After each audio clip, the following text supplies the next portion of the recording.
O presidente Donald Trump falou que pretende impor tarifas de importação sobre produtos farmacêuticos no futuro próximo. Segundo o comunicado, o Departamento de Comércio já começou as investigações sobre os efeitos na segurança nacional de produtos e ingredientes farmacêuticos. O presidente também sinalizou que deve anunciar novas tarifas sobre semicondutores. A declaração acontece dias depois dele ter suspendido temporariamente as sobretaxas impostas a smartphones, computadores e outros eletrônicos. Trump também disse que analisa isenções tarifárias para montadoras de automóveis e declarou ainda que a China e o Vietnã tentam descobrir uma forma de prejudicar os Estados Unidos. Ontem, o presidente chinês Xi Jinping fechou acordos bilaterais com o Vietnã. Entre eles, a produção para a formação de cadeias de suprimentos e de cooperação ferroviária.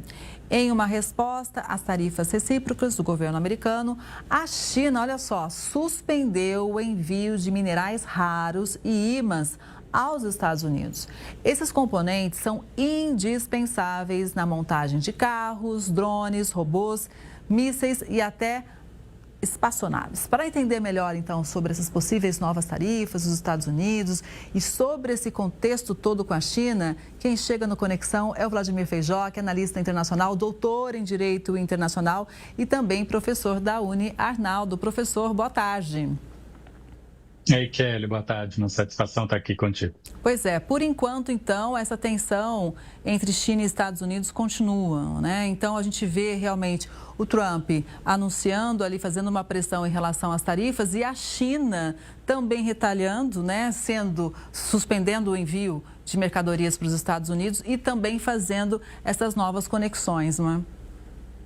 A guerra segue comercialmente muito forte, mas também informacional, Kelly. Nos últimos dias, a gente vê nas mídias sociais dos Estados Unidos, especificamente através do TikTok, que tem muita suspeita de influência chinesa, inundação de vídeos que tentam, de alguma forma, minar a confiança do eleitorado americano no próprio funcionamento da economia. A China também determinou que as empresas chinesas de aviação interrompam a entrega de aviões vindos dos Estados Unidos, portanto, dando indício aí que pretende quebrar contratos e, de alguma forma, reforçar a indústria chinesa.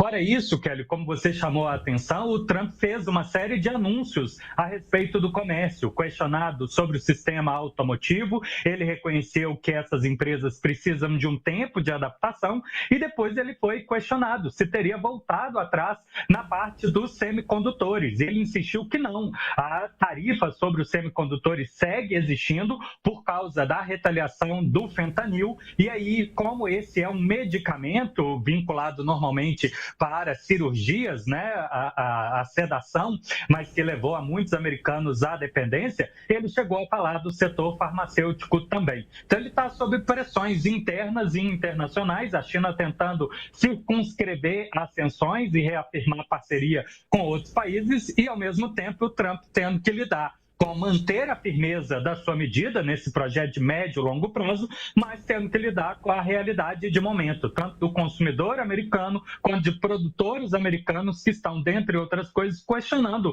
essas idas e vindas das medidas. Agora, de qualquer forma, é um momento histórico, não é, Feijó? Uma vez que essa guerra comercial escalou demais e todo mundo, né, está em alerta, porque a gente está falando de duas potências econômicas e que até agora, né, a gente não vê um sinal de que a situação vai chegar a um acordo, vai dar uma amenizada, né?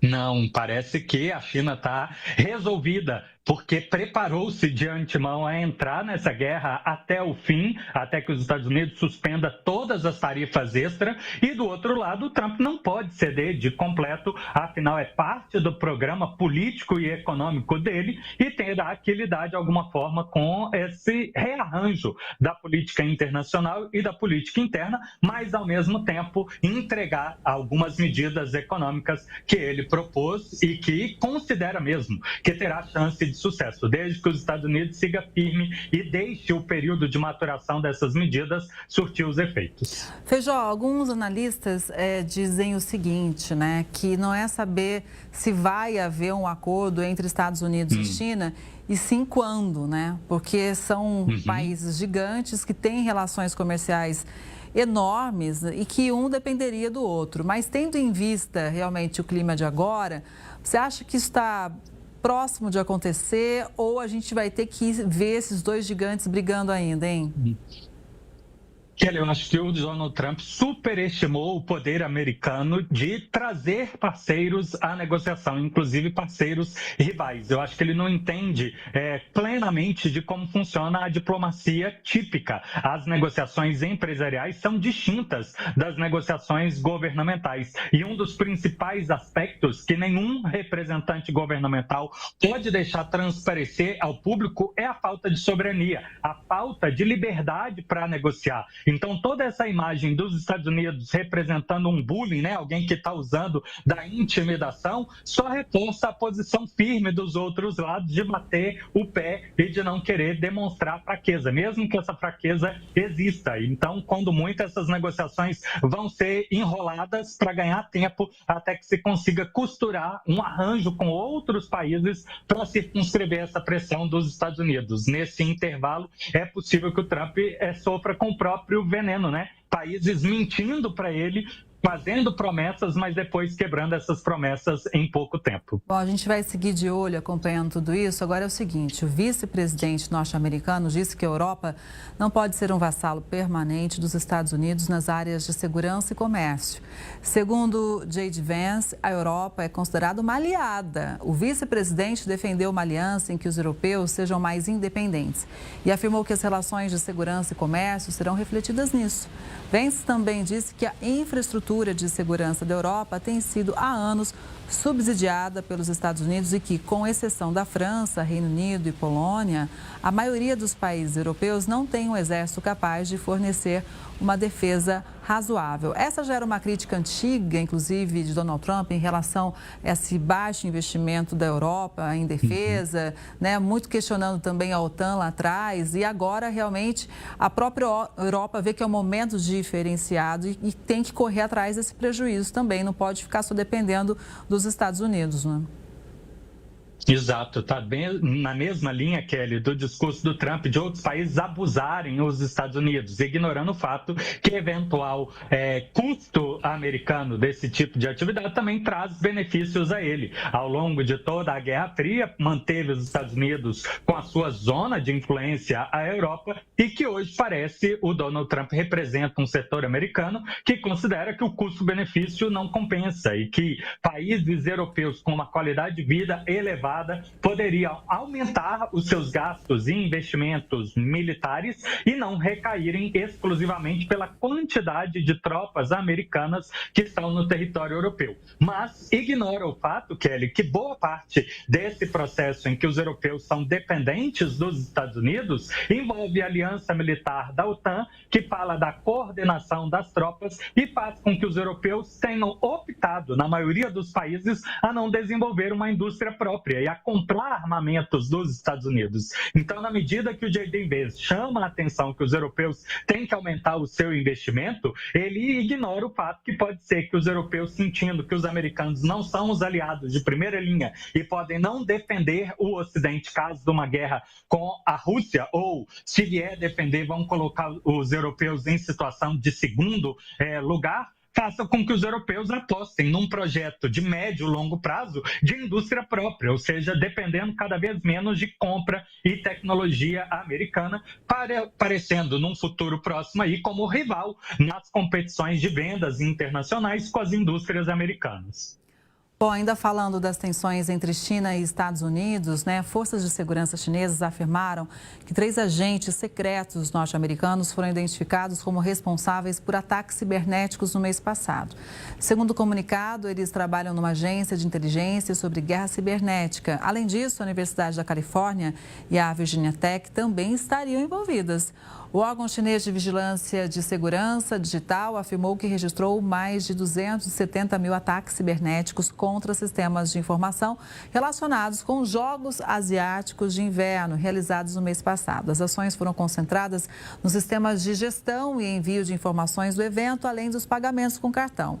Segundo o órgão, 2/3 dos ataques procediam dos Estados Unidos, ou seja, agora vão surgindo novas informações, né? Claro que tudo isso contribui para um aumento de tensão. Isso, incerteza e inviabilidade de, no cenário momentâneo e curto prazo, fechar algum acordo, em especial um acordo com chance de duração. Kelly, isso tem conexão ao que eu falava da guerra informacional. Então, o sistema de espionagem, os investimentos em tecnologia da informação, os semicondutores, produção de chip, inteligência artificial, estão no núcleo dessa disputa de médio prazo entre Estados Unidos e China. Então, ontem a gente teve a empresa taiwanesa, a Nvidia, informando que vai investir 500 bilhões de equipamentos nos Estados Unidos para reduzir a dependência do que vem da Ásia, nesse termo também de conferir aos Estados Unidos a autonomia de produzir materiais que estejam isentos de influência chinesa. E do outro lado, a China insiste que precisa seguir com o seu plano de investimento em semicondutores e inteligência artificial, exatamente para não usar os chips hoje em dia da Intel ou de outras empresas próximas aos Estados Unidos que estariam vulneráveis a esse tipo de ataques, né? Como ela chamou a atenção, de coletar informação e até enviar informações que prejudiquem o funcionamento do mercado, né, da atividade econômica ou mesmo da população chinesa. Agora tem um outro assunto de grande repercussão que está chegando aqui para a gente analisar. É que o governo norte-americano anunciou o congelamento de mais de 2 bilhões de dólares em fundos para a Universidade de Harvard. A decisão foi tomada depois que a universidade se recusou a cumprir determinações da Casa Branca, incluindo a eliminação dos programas de diversidade e inclusão. Em um comunicado, o reitor da universidade declarou que a instituição não vai abrir mão da independência nem dos direitos que são garantidos pela Constituição. Segundo dados oficiais, os subsídios federais representam 11% das receitas de Harvard, ou seja, é um percentual alto, porém a universidade tem condições de tocar, né? E é uma universidade que realmente tem uma grande trajetória, né? Talvez uma das mais renomadas do mundo, né? Kelly, em especial a carta de Harvard ao governo americano, enfatiza que a parceria que o governo americano faz com Harvard é exatamente por reconhecer o quanto a credibilidade dela contribui para a produção de conhecimento. Em resposta, a carta do secretário americano a Harvard está dizendo que se Harvard não mudar, ela vai se afastar dessa tradição de liberdade de pensamento que tanto gera conhecimento muito grande. Olha só, um tanto quanto hipocrisia. Acusa Harvard de ser leniente com aqueles que fizeram críticas à guerra de Israel e o apoio dos Estados Unidos à guerra de Israel como antissemitismo e, ao mesmo tempo, diz que a liberdade de expressão tem que ser absoluta, as big techs não podem ser objeto de censura, mas, ao mesmo tempo, o governo usa esse argumento. E aí Harvard dá o truco, né? Nós não vamos ceder à liberdade e influência mercadológica diante as pressões do governo. Nós somos um agente paralelo e que podemos ter parceria com o governo americano, mas não vamos nos submeter. É realmente um jogo de força muito grande, Kelly, que nem está entrando em consideração com o grande efeito militar que também tem a ver o poderio de Harvard e de todas as universidades nos Estados Unidos. Só para citar dois bem rapidamente. O fato deles serem produtores de tecnologia que dão grande projeção de força aos Estados Unidos, mas também, desde que os Estados Unidos abandonou o serviço militar obrigatório, uma das grandes formas que eles têm atraído pessoas para atuar nas Forças Armadas é esse sistema de bolsas. A pessoa põe em risco a vida, trabalha pesadamente nas Forças Armadas, mas depois obtém um curso universitário através dessa bolsa. Os Estados Unidos, interrompendo, põe em dúvida tanto a produção de nova tecnologia, como também o seu próprio sistema de inscrição para o serviço militar deles. Feijó, inclusive, uma juíza federal, tem outra notícia chegando aqui para a gente, bloqueou o cancelamento do status legal de mais de 500 mil imigrantes nos Estados Unidos. No mês passado, o governo havia anunciado que iria revogar o status legal de 532 mil imigrantes que chegaram ao país sob o programa de asilo lançado por Joe Biden. Esse mecanismo permitia a entrada de até 30 mil migrantes da Venezuela, Cuba, Nicarágua e Haiti. Com a revogação proposta por Trump, os imigrantes perderiam efetivamente a proteção legal a partir de 24 de abril e poderiam ser deportados. A decisão judicial afirma que a administração Trump atuou com base em uma interpretação equivocada da lei de imigração. Feijó. Pois é, ele insiste em culpar o governo Biden pela instabilidade, chama esses migrantes da Venezuela, da Nicarágua, de Cuba, como agentes infiltrados desses regimes classificados como autoritários ou até agentes do crime organizado, em especial o tráfico de droga, para tentar incluir, portanto, no grande pacote de combate ao grande risco, né, de segurança nacional, que envolve, dentre outras coisas, as medidas econômicas, mas também essa deportação em massa. E faz isso, Kelly, em torno exatamente da imagem negativa de que o regime desses países tem. Por outro lado, a oposição ao governo Trump diz que todas essas propagandas e medidas emergenciais estão querendo esconder o insucesso da campanha do Trump contra a imigração legal. Claro que a oposição pode ter o seu viés, mas segundo a rede de notícias próxima ao Partido Democrata, a quantidade de pessoas retiradas do território americano em março e em fevereiro de 2025 ficaram inferiores à quantidade de pessoas que o governo Biden tirou. E de alguma forma, diz toda aquela medida anunciada no final de semana, que os imigrantes que estão nos Estados Unidos têm que informar que estão nos Estados Unidos, caso contrário, cometerão crime e poderão ser deportados imediatamente, tudo tem essa pressão para haver a autodeportação, já que o ICE, né, esse sistema americano, essa organização do governo americano, não está conseguindo apreender na velocidade e retirar do território prometida pelo Donald Trump milhões de pessoas. Feijó, agora a gente fala sobre o conflito lá no leste europeu, tem notícias chegando para a gente. Vamos falar então sobre a guerra na Ucrânia. O ministro das Relações Exteriores da Rússia disse que não é fácil chegar a um acordo com os Estados Unidos. Sergei Lavrov afirmou que os principais pontos-chave de um acordo de paz ainda estão sendo discutidos e que é preciso estar ciente do que pode ser mutuamente benéfico e o que pode levar a uma armadilha. No domingo, o Kremlin afirmou que ainda é cedo para esperar algo da retomada de negociações com Washington. O ministro das Relações Exteriores da Rússia também ressaltou que o país nunca mais vai se permitir depender economicamente do Ocidente. E o enviado especial de Donald Trump para a Rússia e Ucrânia afirmou que Vladimir Putin se mostrou favorável a um acordo de paz permanente com a Ucrânia. Steve Witkoff se encontrou com o líder russo em São Petersburgo na sexta-feira. Segundo ele, o pedido de Putin é conseguir uma paz permanente e que os dois lados estão próximos de um acordo importante. O enviado especial também afirmou que discutiu com Putin possíveis acordos empresariais entre Estados Unidos e Rússia, mas são falas bem diferentes, né? Eu trouxe duas informações, no mínimo, conflitantes. Qual é a sua avaliação? Isso.